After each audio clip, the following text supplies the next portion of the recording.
Hey, what's going on, folks? So I have a really interesting story about this film that I'm about to review, and that takes me back all the way to 2018. Now, San Diego Comic-Con is one of the biggest conventions in all of the world.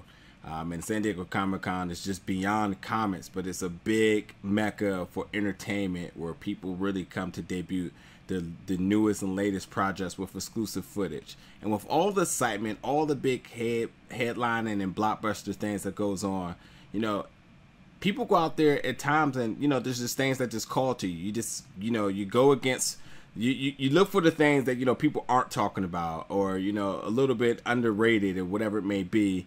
And for me, there was a panel that really called to me, and I was like, you know, I'm definitely checking this out. It may not be the biggest panel, may not be the most talked about, but it was still in Hall H, so it was a big deal.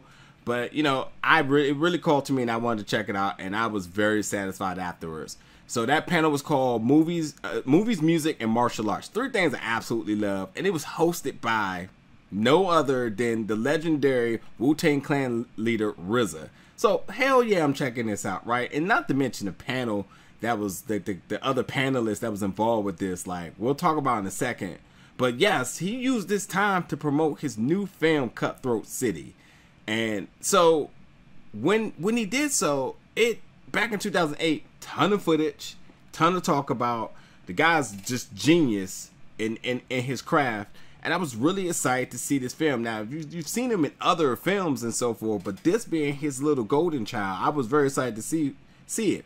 So that's back in 2018 in July, and I'm, you know, thinking like, okay, well, with that much footage, it must be ready to go. There was no official date given, but okay, maybe I'll see it at the end of 2018, maybe 19, and still nothing. And then finally, it was the tentative release date for April of 2020. Then the pandemic hit, so it got scratched. And then another date came about, July 31st, and then that now got scratched. So finally, the movie is set to not even just be released on VOD, but in theaters in August. So it is finally about to be available for everyone to watch. And now that I've seen it, this was a truly, I really loved this film.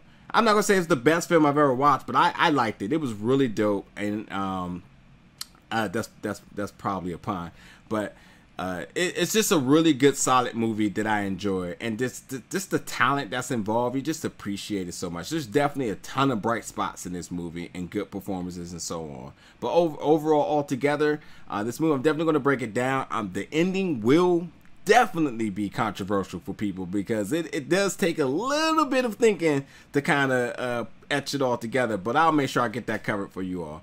But yes, so this film is about 4 childhood friend teens who are from the lower ninth of New Orleans right after the devastation of Hurricane Katrina. Now, Hurricane Katrina, the worst hurricane to ever hit the United States, left millions of people without homes and monies, jobs, and millions of people dead.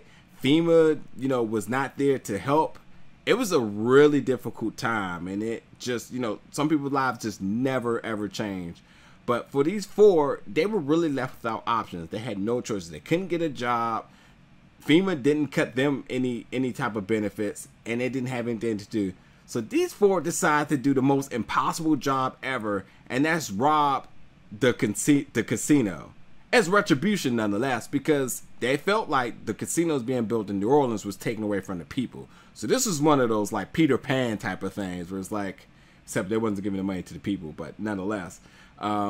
So yes, so when the job gets bad, the friends find themselves on the run and hunted by 2 relentless detectives and a neighborhood warlord who thinks that they stole money from the heist. So there's a lot that's going on here, and a lot of different things I want to break down. Now, I have got to talk about the cast here. Now, Demetrius Shipp Jr.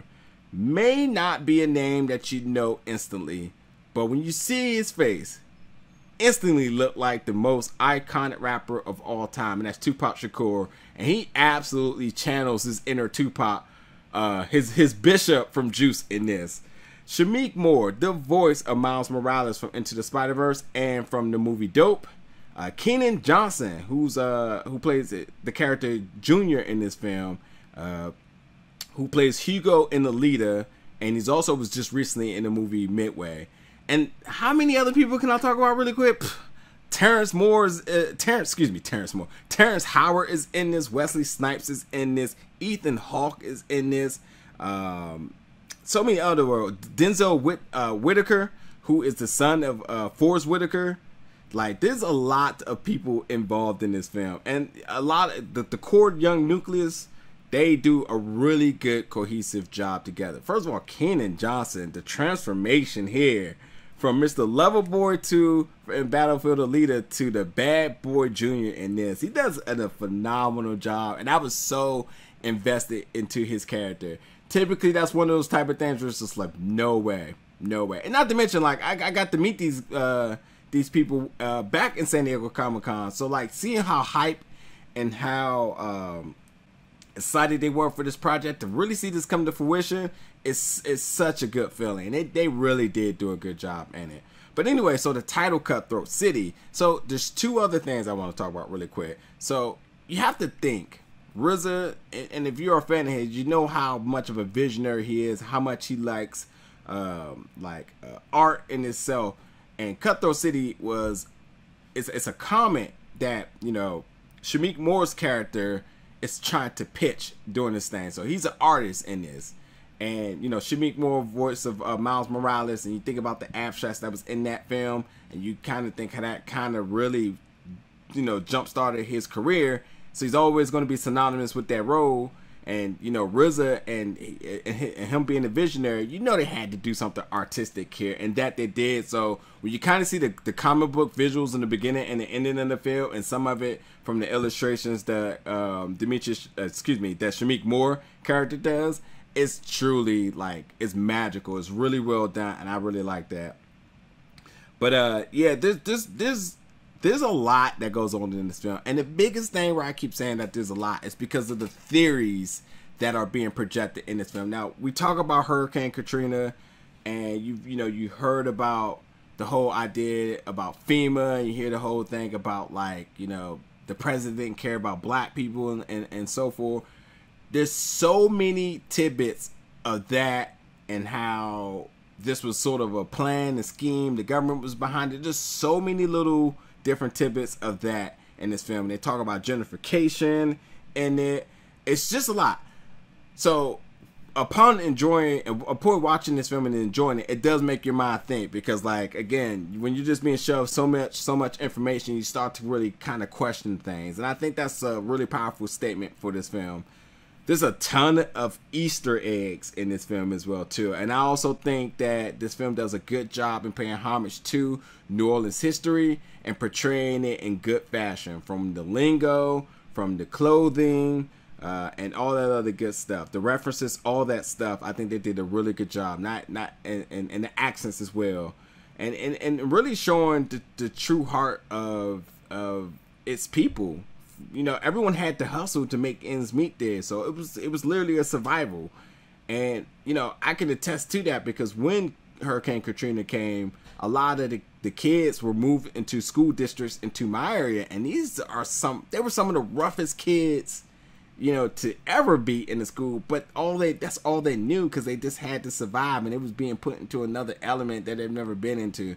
So, like, I really do love how they had a lot of authenticity from showing you know, the state and the mind of the people from New Orleans. So that was really good. But I will say, at a certain point of the film, the tone really changes, and it just throws you on a complete roller coaster of thoughts and emotions. And to a point, I almost felt like it was going to hijack how I felt about this film ultimately. But I had to sit back and kind of think what it was trying to do, and I completely understood and I appreciated it to the utmost.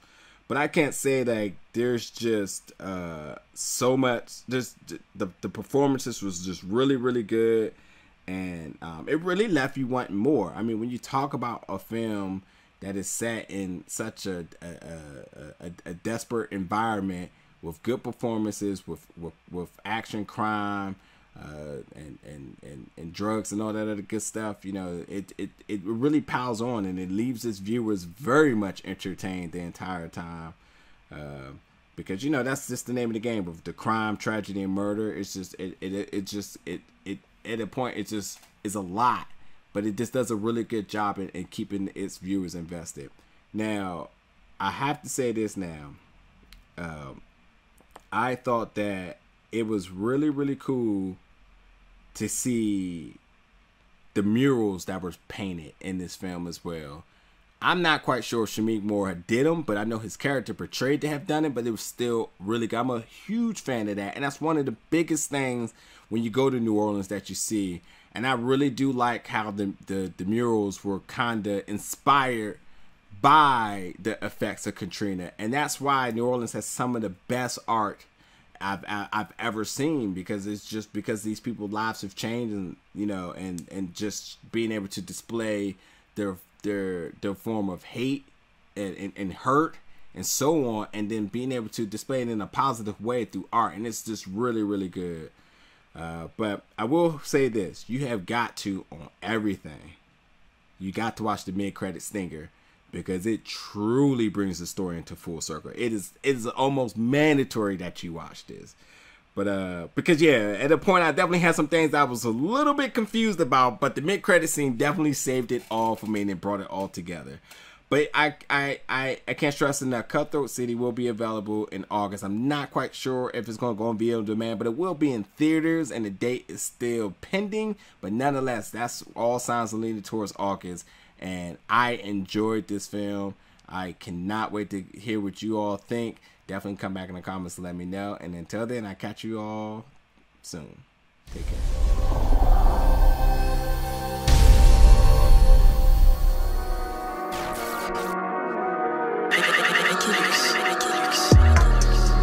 Big gold bell.